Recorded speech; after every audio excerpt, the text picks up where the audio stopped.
আজকে আমি আপনাদের সাথে আলোচনা করব সিওপিডি কি।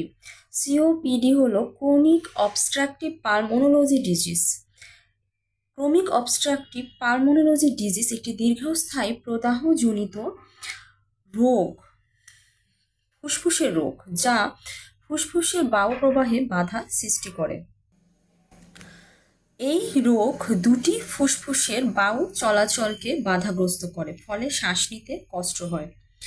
এই রোগের মূল বিষয়গুলোর মধ্যে আমরা বলতে পারি, এই রোগে শ্বাসনালীর অস্তরণে প্রদাহ হয় এবং অতিরিক্ত শ্লেষ্মা তৈরি হয়, যা কাশি এবং শ্বাসকষ্টের কারণ। এই রোগে ফুসফুসের বায়ুথলি ক্ষতিগ্রস্ত হয়, ফলে ফুসফুসের স্থিতিস্থাপকতা কমে যায় এবং শ্বাস প্রশ্বাস নিতে সমস্যা হয়। সিওডিপি একটি প্রগতিশীল রোগ, যার মানে হলো এটি সময়ের সাথে সাথে খারাপ হতে থাকে। সিওডিপি এর প্রধান কারণ বায়ু দূষণ, পেশাগত বিপদ এবং জেনেটিক কারণও এই রোগের জন্য দায়ী হতে পারে। তো সিওডিপি প্রতিরোধযোগ্য এবং চিকিৎসাযোগ্য, তবে সম্পূর্ণ নিরাময় করা যায় না।